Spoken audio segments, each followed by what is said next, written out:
Hello friends, आपल्या किचनमध्ये सगळ्यांचं खूप खूप स्वागत। तर आज आपण नाश्त्यासाठी कांदा पोहे उपमा शिरा काही न बनवता आहोत एकदम मऊ जाळीदार आंबोळी आणि त्याबरोबर नारळाची चटणी।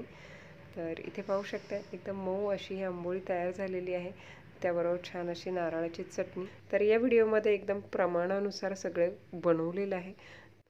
तर एकदम मऊ लुसलुशीत आणि जाळीदार आंबोळी बनवायची असेल तर व्हिडिओ स्किप न करता शेवटपर्यंत पाहत राहा।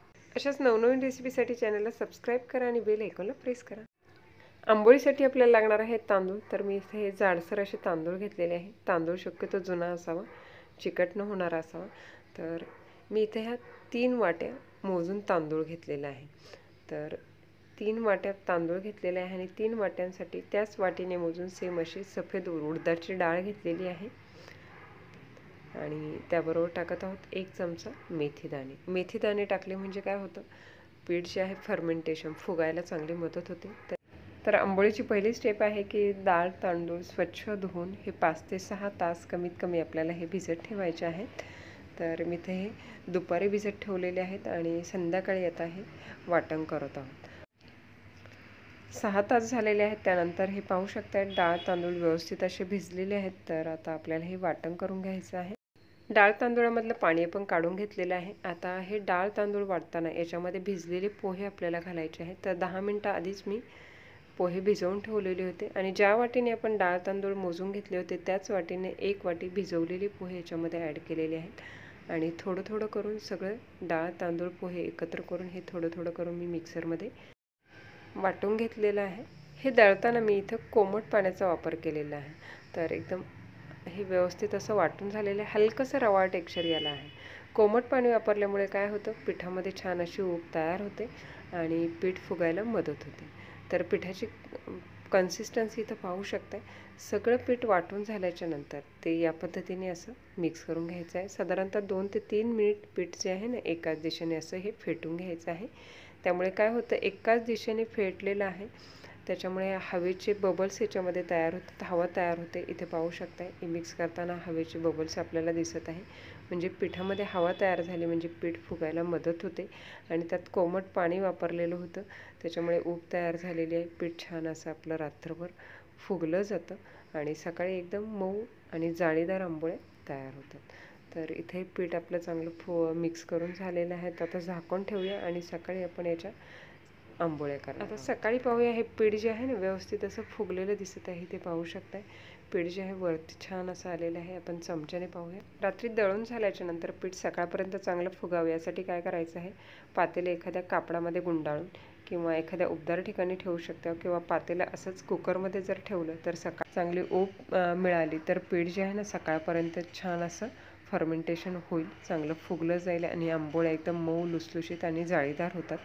तर पीठ आपलं चांगलं फुगलेलं आहे। तर याच्यामध्ये चवीनुसार मीठ घालूया आणि मीठ टाकल्याच्या नंतर पुन्हा हे आपण एकाच दिशेने फेटून घ्यायचं आहे।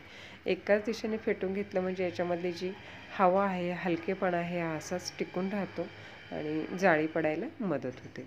तर या पद्धतीने एकाच दिशेने मी हे मिक्स करत आहे आणि इथे हे हवेचे बबल्स तुम्ही पाहू शकत असाल। तर पीठ एकदम हलका झालेलं आहे, एकदम मऊ अशी आंबोळी याच्यापासून आपली तयार होईल। तर हे मीठ टाकून ठेवल्याच्या नंतर व्यवस्थित असं मिक्स केलेलं आहे आणि पुन्हा आपण एक 10 मिनिटासाठी झाकून ठेवूया आणि तोपर्यंत आपण नारळाची चटणी बनवून घेऊया। चटणीचं साहित्य एकदम सोपं आहे आणि चवीला मस्त अशी छान चटणी होते। तर नारळ घेतलेला आहे असा कापून, त्यामध्ये 2 ते 3 हिरव्या मिरच्या घेतलेल्या आहेत, 2 कढीपत्त्याची पानं टाकलेली आहे आणि कोथिंबीर टाकलेली। कढीपत्ता टाकणं टोटली ऑप्शनल आहे।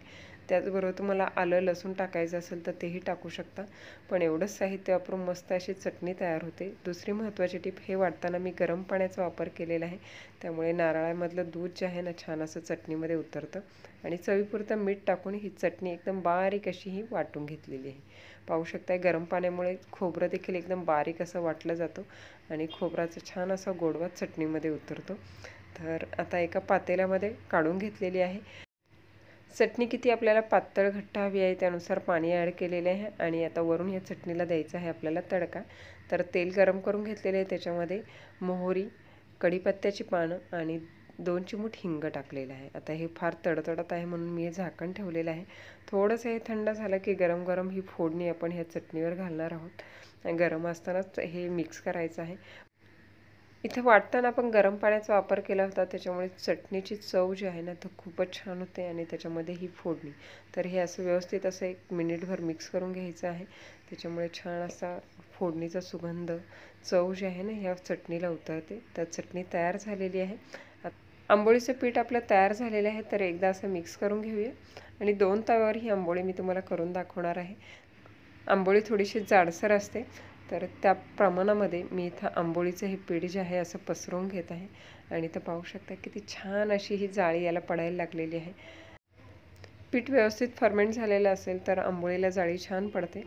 तर इथे पाहू शकता छान अशी जाळी पडलेली आहे. गॅस मी इथं एकदा गरम झाला की मीडियम टू लो फ्लेमवर ठेवलेलं आहे, त्याच्यामुळे आंबोळी छान अशी निघते. वरून थोडंसं तेल सोडलेलं आहे आणि त्यानंतर आपण ही आंबोळी टर्न करूया. जर तुम्हाला नको हवी असेल तर नाही टर्न केली तरी चालेल. तर मी इथे हलकीशी एकदा ही पलटी करून घेणार आहे आणि त्यानंतर ही आंबोळी आपली दोन्ही साईडनी व्यवस्थित अशी भाजून झालेली आहे. फार वेळ देखील लागत नाही, पहिलीच आंबोळी आहे.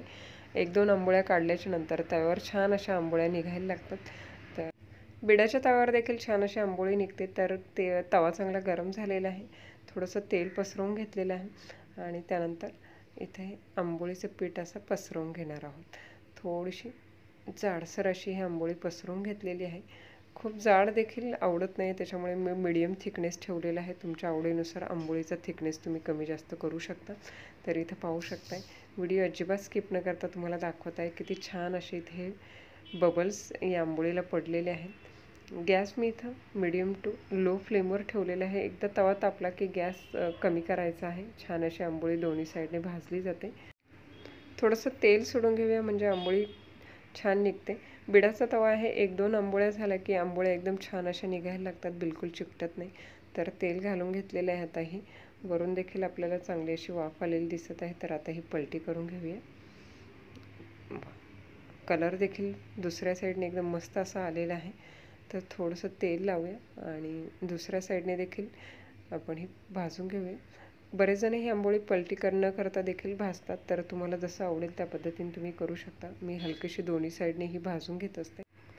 दुसऱ्या साईडने पुन्हा एकदा ही पलटी करून घेऊया आणि छान दोन्ही साईडने भाजली गेलेली आहे. जाळी देखील खूप छान पडलेली आहे.